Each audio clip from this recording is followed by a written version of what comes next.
العلم هو النور الهادي والمفتاح لكل الخير من يرد الله به خيرا.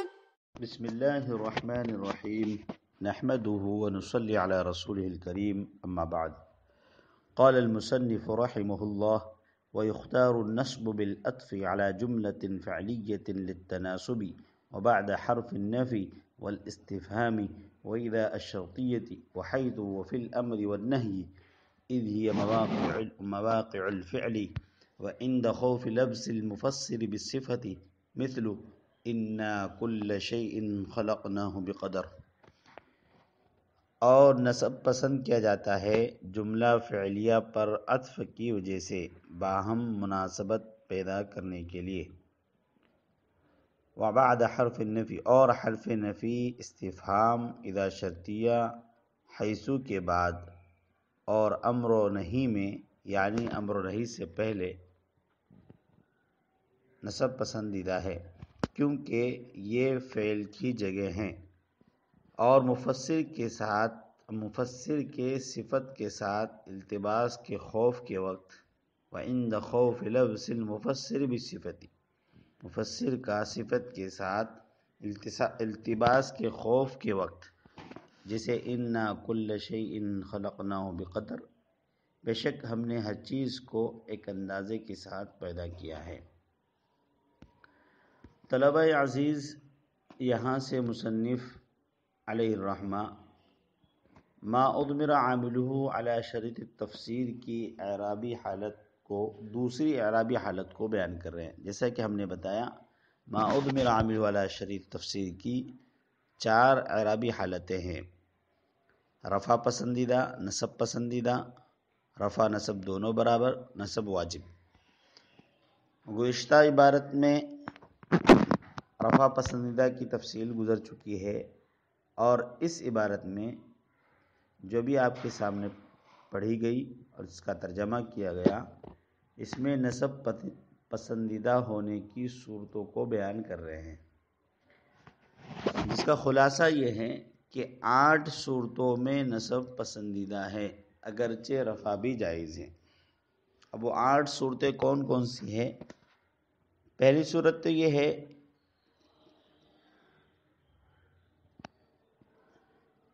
اس جملے کا جس میں ما اضمر عاملہ واقع ہے، جملے فعلیہ پر عطف ہو، جملے فعلیہ کا عطف جملہ فعلیہ پر ہو، یعنی جس جملے میں ما اضمر عاملہ علی شرط تفسیر والا اسم ہے اس کا عطف جملہ فعلیہ پر ہو. جیسے خرجت فزیدا لقیتہ، خرجت فزیدا لقیتہ، میں نکلا پس زید سے میں نے ملاقات کی. اس صورت میں نصب پسندیدہ ہے کیونکہ نصب کی تقدیر پر جملہ فعلیہ ہوگا. اگر ہم زیدن کو منصوب پڑھیں گے تو جملہ فعلیہ بنے گا، اور اس سے پہلے جو جملہ گزرا ہے خرجت وہ بھی جملہ فعلیہ ہے، لہذا جملہ فعلیہ کا عطف جملہ فعلیہ پر لازم آئے گا اور یہ صحیح ہے. اور اگر زید مرفوع پڑھا جائے، زیدن پڑھا جائے، حالانکہ جائز بھی ہے، اور یوں کہا جائے خرجت فزید لقیت، تو اس صورت میں جملہ اسمیہ بنے گا اور جملہ اسمیہ کا عطف جملہ فعلیہ پر لازم آئے گا، اور یہ چیز خلاف اولا ہے، یہ بہتر نہیں ہے. اس لیے کہ معطوف اور معطوف علیہ میں یکسانیت یہ زیادہ بہتر اور اولا ہے. اسی کو مصنف نے کہا کہ للتناسب، دونوں میں باہم مناسبت پیدا کرنے کے لیے نصب پڑھنا پسندیدہ ہے. دوسری صورت نصب پسندیدہ ہونے کی 8 صورتیں، اس میں سے دوسری صورت کہتے ہیں کہ ما اضمر عاملہ علی شرط تفسیر حرف نفی کے بعد ہو، چاہے حرف نفی ما ہو، لا ہو یا ان ہو. جیسے ما زیدن ضربتہ، یا لا زیدن ضربتہ، یا ان زیدن ضربتہ. میں نے زید کو نہیں مارا. یہاں پر دیکھیے زیدن ضربتہ، ما زیدن ضربتہ، زیدن اس کو نصب کرنا پسند ہے، یہ اس لیے کہ حرف نفی کے بعد. اسی طریقے سے ما اضمر عامل والا تفسیر والا اسم حرف استفہام کے بعد واقع ہو تو بھی نصب پسندیدہ ہے. جیسے زیدن ضربتہ، زیدن ضربتہ، کیا تو نے زید کو مارا، اس میں بھی نصب پسندیدہ ہے. تیسری صورت ہے یہ. چوتھی صورت ما اضمر عامل والا تفسیر والا اسم اذا شرطیہ کے بعد واقع ہو، جو زمان میں شرط و جزا پر دلالت کرتا ہے. جیسے اذا زیدن ضربتہ اضربک، اذا زیدن ضربتہ اضربک، جب تو زید کو مارے گا تو میں بھی تجھ کو ماروں گا. پانچویں صورت ما اضمر عاملہ حیثو کے بعد واقع ہو، جو مکان میں شرط و جزا پر دلالت کرتا ہو. جیسے حیث زیدن تجدہ فاکرمہ، حیث زیدن تجدہ فاکرمہ، تو زید کو جس جگہ پائے اس کا اکرام کر. چھٹی صورت نصب پسندہ ہونے کی، اسم مذکور یعنی ما اضمر عامل والا اسم امر کے بعد ہے. جیسے زیدن اضربہ، تو زید کو مار. اسی طریقے سے ساتویں صورت ما اضمر عامل والا اسم نہیں سے پہلے آئے، امر سے پہلے اور نہیں سے پہلے. چھٹی صورت جو بیان کی کہ ما اضمر عامل والا تفسیر والا اسم امر سے پہلے آئے، جیسے زیدن اضربہ، امر سے پہلے. اسی طرح ساتویں صورت نہیں سے پہلے آئے، جیسے زیدن لا تضربہ، تو زید کو مت مار. ان دو صورتوں میں یعنی امر اور نہیں والی صورت میں، اس کو آپ اس طرح بھی کہہ سکتے ہیں کہ ما اضمر عامل والا تفسیر والے اسم کے بعد کوئی ایسا فعل نہ ہو جو طلب پر دلالت کرتا ہو، اور کوئی ایسا فعل ہو جو طلب پر دلالت کرتا ہو تو نصب پسندہ ہوگا. جیسے کہ ہم نے آپ مع غیر طلب کے ذیل میں اس کو بتایا تھا کہ اگر ما اضمر عامل والا تفسیر کے بعد جملہ انشائیہ ہو تو وہاں نصب پسندیدہ ہوتا ہے. ان تمام چیزوں کے بارے میں مصنف فرماتے ہیں اذ ہی مواقع الفعل، پہلی صورت کو چھوڑ کر باقی جو 6 صورتیں بیان کی. پہلی صورت جو بیان کی جملہ فعلیہ کا عطف جملہ فعلیہ پر ہو جائے تو وہاں پر اس کی وجہ بیان کر دی مناسبت پیدا کرنے کے لیے. اور یہ اس کے علاوہ جو 6 جگہ بیان کی ہے، نفی کے بعد، استفہام کے بعد، شرط کے بعد، حیثو کے بعد، امر و نہی سے پہلے، تو یہ 6 جگہوں کے بارے میں مصنف دلیل دے رہے ہیں، اس کی علت بیان کر رہے ہیں کہ اذ ہی مواقع الفعل، کیونکہ یہ فعل کی جگہ ہیں.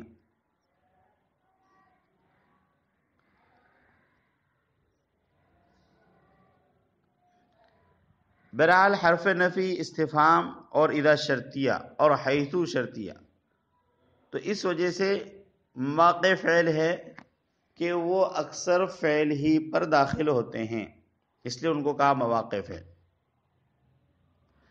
اور ان مثالوں میں لفظاً فعل موجود نہیں ہے تو معلوم ہوا کہ مقدر ہے، محذوف ہے. اور رہی بات امر و نہیں، تو اس وجہ سے کہ اگر اس میں ما اضمر عامل والے اسم کو مرفوع پڑھا جائے ابتدا کی وجہ سے، تو امر و نہیں یہ دونوں ان دونوں کا یہ دونوں ما اضمر عامل والا تفسیر کی خبر بنیں گے.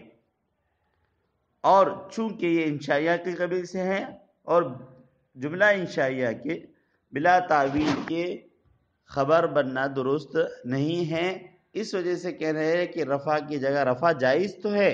رفع جائز اس لیے ہے کہ اگر ان کو تعویل ان کی تعویل کر لی جائے تو تعویل میں ہو کر یہ جملہ انشائیہ کا خبر بننا درست ہو جاتا ہے، لیکن تعویل کرنا پڑے گی اور نصب پڑھنے میں کسی قسم کی تعویل نہیں ہوگی، اس وجہ سے مصنف فرما رہے ہیں کہ نصب پسندیدہ ہوگا۔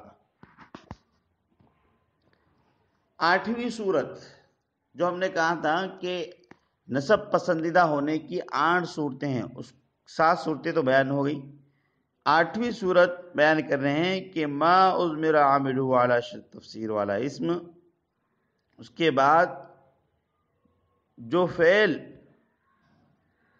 اس میں مذکور پر نصب پڑھنے کی صورت میں مفسر بنتا ہے، اس میں مذکور سے مراد وہی ہے ما اضمر علی اسم، وہ اسم مذکور مرفوع پڑھنے کی صورت میں خبر بنتا ہے، اس خبر کا صفت کے ساتھ التباس کے خوف کے وقت نصب پڑھنا پسندیدہ ہو۔